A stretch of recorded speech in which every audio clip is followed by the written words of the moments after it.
Help! Help! My wife is in there sleeping! She refused to stand up! I only secured her files! If you miss it in marriage, then you are likely to miss like 80%, if not 90% of your life's peace, because marriage is not just a union, it is an institution that can either polish you or crush you. Ajoke was one of those women everyone admired. Beautiful, smart, ambitious, yet calm and respectful. She wasn't born with a silver spoon, but she was determined to polish a rusty spoon till it shone like silver. She built herself from the ground up through sleepless nights and prayers that sounded more like tears than words. When she met Kunle, it felt like God had finally rewarded her patience. He was charming, hardworking, and had the way of making her laugh even when she was stressed from work. At that time, she was working with a real estate company while Kunle was still trying to stabilize his own business. They fell in love quickly.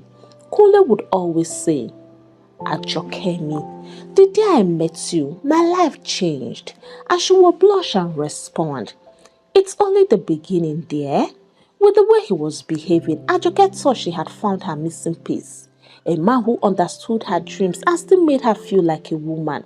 She supported him the best way she could. She helped him redesign his company's proposal later, paid part of his office rent once when things were rough, and even introduced him to a few of her clients. She did it with pure love, no pride.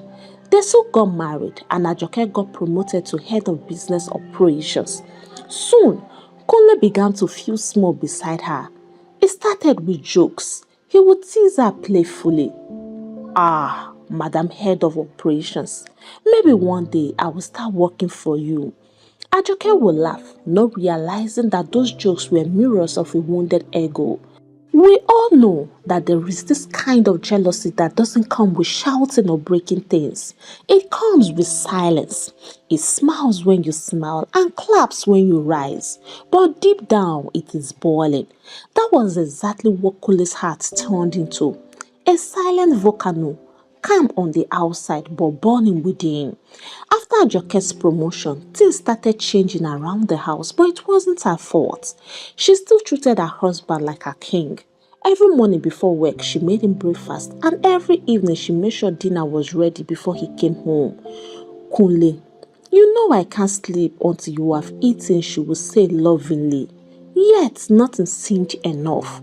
If she smiled too much, he said she was proud. If she came home tired, he said she was forming boss lady. If she offered to help him with his business, he said she was trying to control him. No matter what Ajoke did, Kunle found fault, so Ajoke started avoiding topics about work. She stopped talking about her achievements and began to downplay everything. Even when she got her first car through a company's deal, she said to him, "Kunle, it's just for official use. It's not really my own." He only nodded, not saying a word, though she noticed his eyes had become sharper.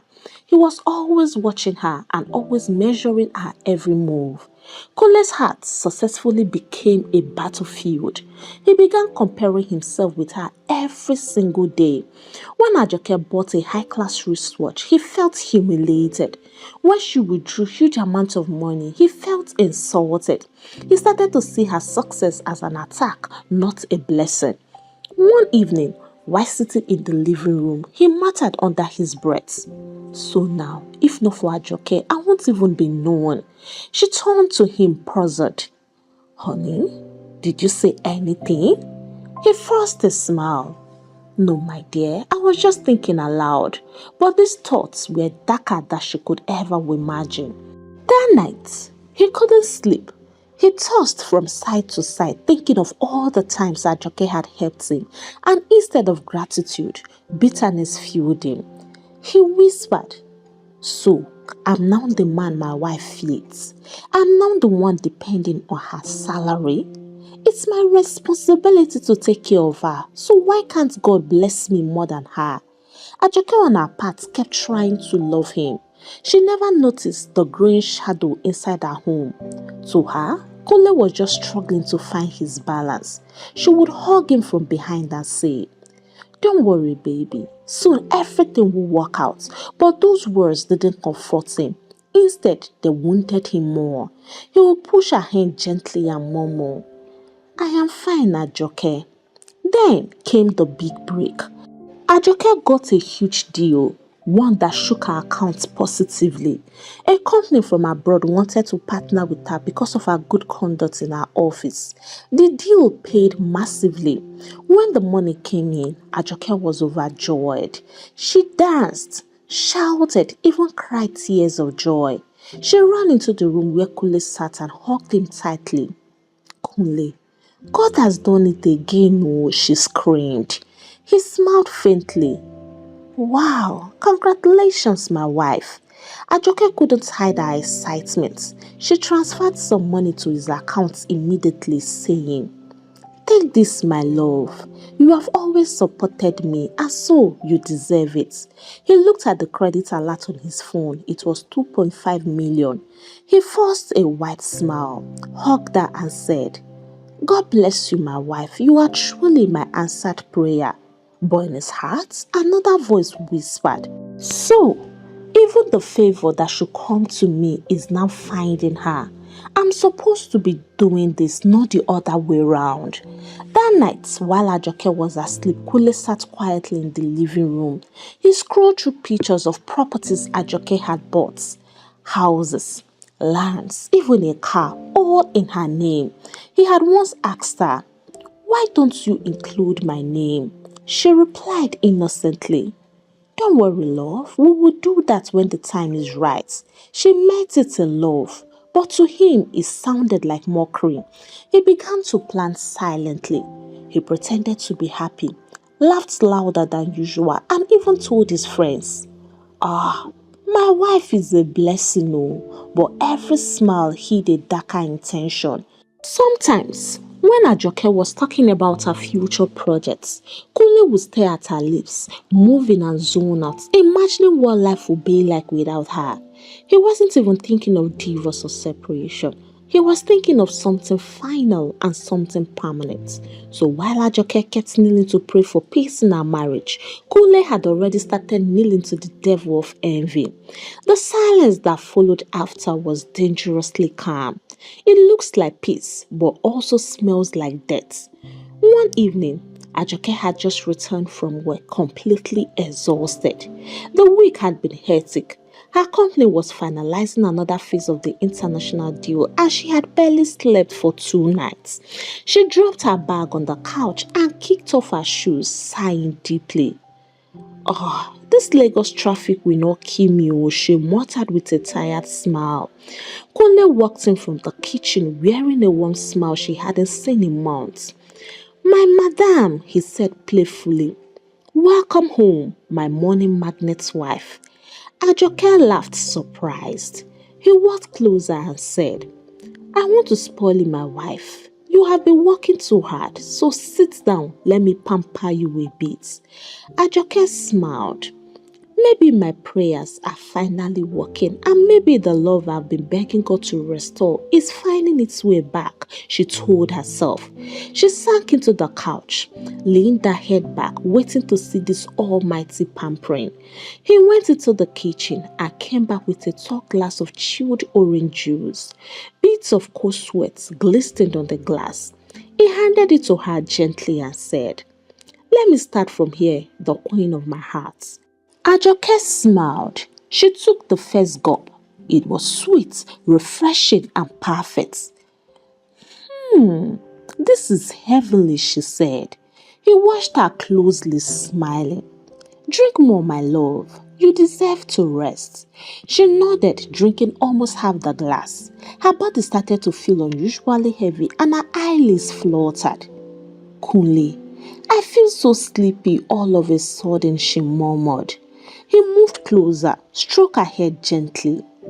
It's okay, baby. You know cold drinks help you to relax. You have been overworking yourself, so just rest. I will take care of every other thing. Just mention it. She smiled weakly.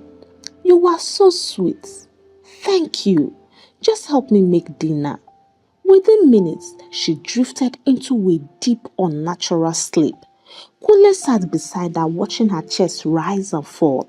His heart was beating fast, not from guilt, but from fear of being caught. He whispered, "You have had enough spotlight, Ajoke. It is my turn now." He stood up, walked into the kitchen and turned on the gas. He placed an empty frying pan and dropped some oil. He allowed it to heat for a few minutes, then left the flame running. He looked around the master bedroom one last time and quickly grabbed a bag where he had packed some documents earlier. House papers, car ownership, and property files. He took her to the room and changed her attire into a pajamas just for the sharp minds who would want to ask why she slept off without removing her office wear. He stood at the door for a moment, staring back at his unconscious wife. There was no expression on his face, just a long cold stare. The curtains near the kitchen had already started to burn from flame. Within minutes, smoke began to rise. The fire spread quickly, licking the walls and consuming the furniture. Kule escaped and began to shout, "Fire! Fire!" pretending to panic. My wife is inside. I tried waking her, but she's not standing up," he cried, shaking his head dramatically. Neighbors started screaming too. People ran out with buckets. Others tried calling the fire service. Among the crowd was Toby, the young man who lived 2 houses away. He was the same boy Ajoke had once helped pay his final year university fees. When he saw Kule crying, he shouted, "What do you mean she's not standing up? You left her inside?" Kule held his head, kneeling. "She refused to wake up, Toby. I tried. I swear I tried." Toby looked at the raging fire, then at Kule's suspicious calmness. He made a quick decision. If this is what I would do to repay her kindness, then let it be. Without another word, Toby ran into his own apartment, grabbed a thick blanket, soaked it with water, wrapped it around his body, and dashed into the burning house. People screamed, "Toby, no, you will die." But he didn't stop. He just told them, "Please help me with more water, as much as possible. Get enough detergent and mix it as well. Auntie Ajoke is too good to die in such a cruel manner." Moments later, he emerged coughing, dragging Ajoke's limp body out with all his strength. Her hair was tinged, her arm burnt, but she was breathing faintly. The crowd rushed towards them. "Jesus, she's still alive!" someone shouted. Kule rushed forward, pretending to cry. "My wife! My wife!" Toby glared at him weakly. "You said she refused to wake up, you liar." Before Kule could respond, the crowd turned their attention to Ajoke. They poured water on her burns, trying to help. Someone shouted, "Let's take her to the hospital now." Kule hesitated, looking around nervously. Okay, he said, pretending to panic. "Let me find the car key." "Forget the key," Toby shouted. "Help me lift her." Two men helped Toby carry Ajoke into a neighbor's car. They drove off immediately, leaving Kule standing there, pretending to sob but secretly trembling. As the car disappeared, Kule whispered under his breath, "Let her just go from there and journey to the other side of life. This world has had enough of Ajoke. It is now my turn, but destiny had other plans." They say when death rejects a person, even the devil gets confused. Ajoke's body lay still on the hospital bed that night. Her face was barely recognizable. Her lungs struggled with every breath. Smoke had filled them. Her skin bore the mark of betrayal, the kind only someone you love could give you. The doctors fought tirelessly.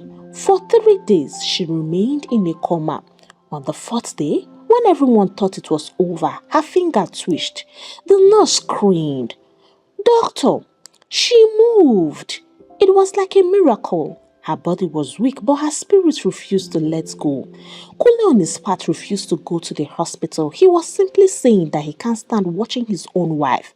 I mean, the love of my life and the woman who completes me in every area fight for her own life. Meanwhile, he was waiting to receive that one news that would change his status quo. Your wife is dead. But then, the opposite was the case. At the hospital, Ajoke was kept under close observation. The nurses adored her even before she opened her eyes. They could see her strength. The young neighbor Toby visited daily with bandages on his arms and bonds across his neck. He never stopped praying beside her bed. When Ajoke finally woke up, she was surrounded by nurses, her head wrapped in white and her voice faint as a whisper. Where am I? She muttered. You are in the hospital, ma, the nurse said gently. You have been unconscious for almost 2 weeks. Ajoke blinked slowly, her memory foggy. The house. The fire, she murmured. Yes, ma, you survived it, the nurse said, and we are all grateful to God. A young man rescued you. Ajoke tried to speak, but tears slipped down her cheeks instead. She remembered nothing clearly, just flashes of smoke, heat, confusion, and the last thing she drank that night. The next day, Kunle came to visit. He walked in with a bouquet of flowers, wearing a face soaked in pretentious sorrow. Ajoke, he whispered, moving closer. My wife, thank God you are alive. Ajoke stared weakly, her eyes cloudy but observant. She couldn't talk much, but something about his expression made her uneasy. He pulled a chair and sat beside her bed. You scared me, Ajoke. That fire almost took everything. She wanted to ask a lot of questions, but she was too weak to speak. He continued his art flawlessly. I've been crying since that night, he said, forcing a sniffle. Even Toby almost lost his life because of that fire. Ajoke blinked slowly, whispering, Toby, is he okay? Yes, Kunle replied. He is fine, just a few burns. But you? You gave me a scare. He stayed for a while, saying all the right words. When he left, the nurses praised him. Your husband truly loves you, Ma. He has been so worried. He couldn't even come all this while because he couldn't stand watching you in that deplorable state. Ajoke smiled faintly, but something about that didn't sit right with her. Kunle, the same man who had been so distant, so bitter, all of a sudden now acting like a devoted lover? Weeks passed. Ajoke gradually recovered. Her wounds started healing, though her heart hardened. Kunle kept on visiting with gifts, fruits, cards, money for the nurses, but never once did he mention the fire in full details. One morning after her checkup, her daughter sat beside her. Madam Ajoke, he said gently, flipping through her file. Please, I just want to ask something. Yes, doctor, she replied.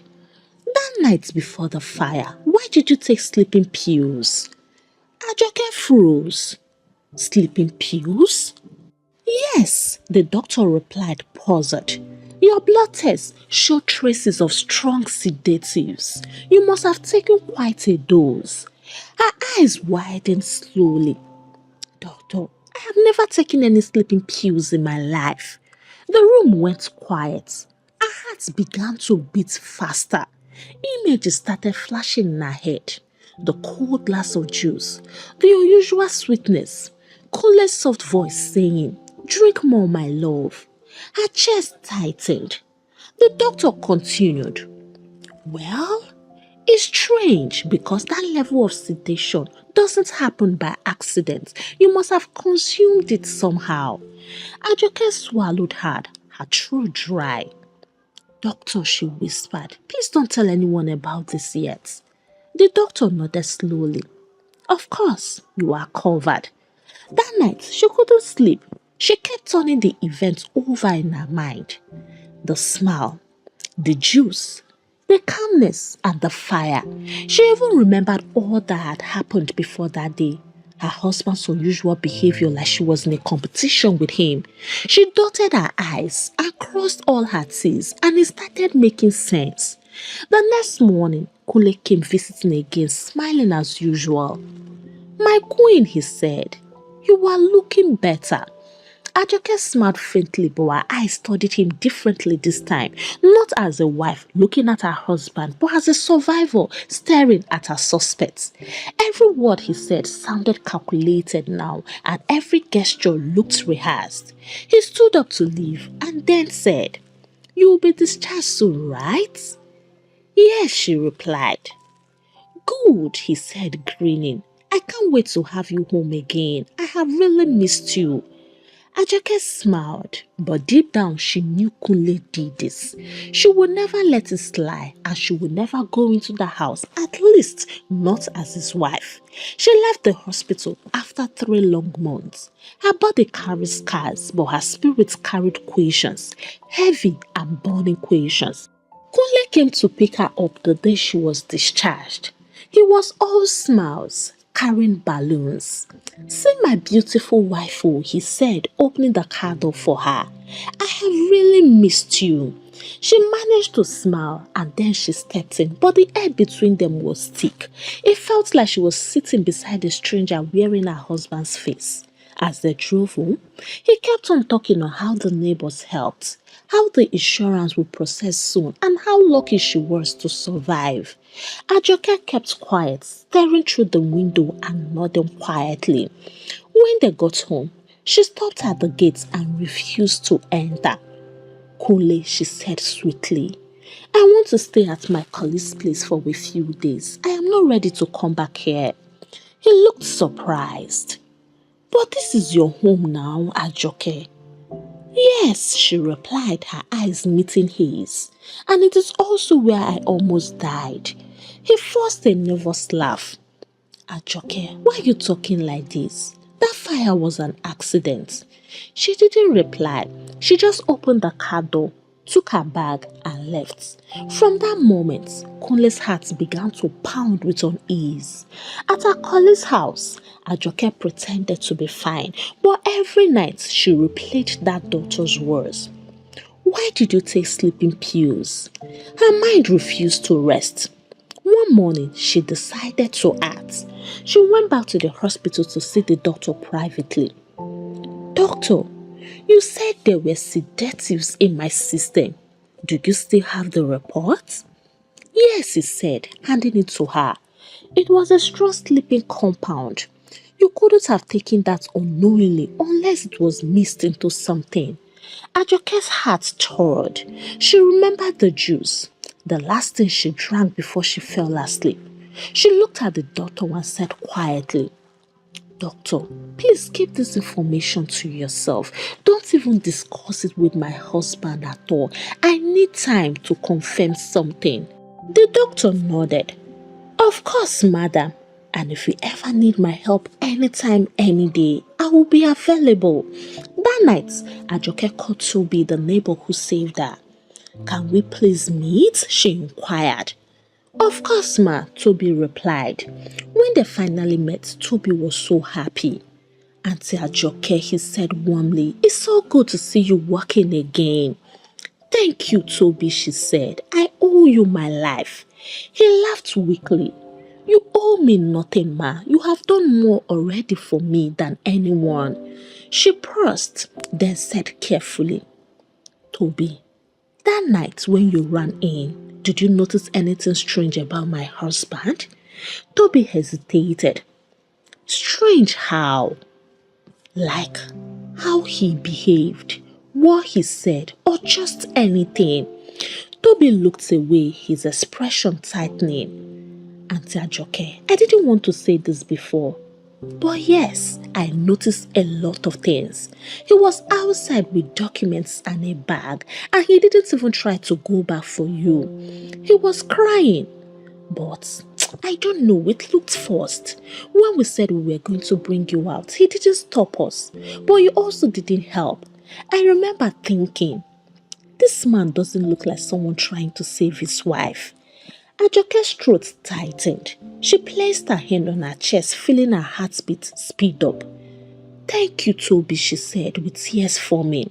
"You have just confirmed what I feared." That evening, Kule called her. "Ajoke me, when are you coming home? The house is feast. I miss you, trust me." She replied calmly, "Tomorrow, dear, I will be home." Kunle smiled to himself. Finally, he thought. The next day she arrived, calm and gentle as always. Kunle opened his arms. "My wife, you are welcome." She hugged him, but it was the coldest hug he had ever received. They sat together quietly. After a few minutes, she turned to him and asked, "Kunle, do you love me?" He blinked, caught off guard. "Of course, Ajoke. Why would you even ask me that?" She nodded slowly, her eyes wet. "Because the person who loves you doesn't try to kill you." His face changed immediately. "What are you saying?" he stammered. Ajoke's voice remained calm. "The doctor told me there were sleeping pills in my blood. I never took any. The only thing I had that night was the juice you served me." Kunle's mouth opened, but no words came out. She continued, "You said you tried to wake me up, but Toby said you left with documents. You didn't even help when the fire started. So tell me, Kunle, what did I do to you? Why did you hate me that much?" He stood up pacing. "Ajoke, you don't understand. I was under pressure. I just wanted to feel like a man again. You overshadowed me." Ajoke wiped her tears. "So your solution was to burn me alive?" He fell to his knees. "Ajoke, I didn't mean to. Sincerely, I don't know what came over me. It's the devil's work." She stood up slowly, looking down at him. "Kunle," she said, "the devil didn't do this. You did." She stepped aside quietly, leaving him frozen in guilt and fear. Immediately, two policemen walked in. "Mr. Kunle Adeyemi," one of them said, stepping forward, "you are under arrest for attempted murder and arson." Kunle's heart dropped. He looked at Ajoke, who stood behind them calm. "Ajoke, you called the police on me?" "Yes," she replied firmly, "because love doesn't cover murder." They handcuffed him as he tried to speak, his voice trembling. "Ajoke, I am still your husband and your crown. You will surely pay for this." She turned away as they led him out, her tears falling silently. That night, she sat alone in her room, her scars still ached, but her heart felt a strange peace. The news of Kunle's arrest spread through the neighborhood like a matter fire. No one could believe what he did. Neighbors gathered in small groups, shaking their heads. "Tufiakwa, and she loved him so much," oh, one woman said. Another replied, "Envy is a dangerous spirit. It can make a man hate his own blessing." At the police station, Kunle sat on a wooden bench, looking lost and broken. His once proud face was now pale with regrets. When the police began questioning him, he denied everything. He even swore that Ajoke was using woman power to blackmail him. But after hours of interrogation and proper handling in the African way, together with the medical reports and the testimony of Toby, he cried like a child. "Yes, I did it," he screamed. "I missed her Jews with sleeping pills. I was tired of being in her shadow. She was everywhere. On the news, in the papers, and at events. Everyone saw her. No one saw me. I just wanted my pride back." The officer looked at him with disgust. "So you decided to do this to the woman who built you and loved you unconditionally because of your insecurity and useless pride?" Kunle buried his face in his hands, sobbing. I just wanted her gone for a while so I could feel like the man of the house again." The officer shook his head. "You are not a man. You are simply a coward." The trial took weeks. Ajoke attended every court sitting. Her wounds had healed, but her heart still bore the pain of betrayal. Toby testified bravely, describing how Kunle stood by doing nothing as the fire raged. The doctor also testified, confirming the sleeping pills in Ajoke's blood.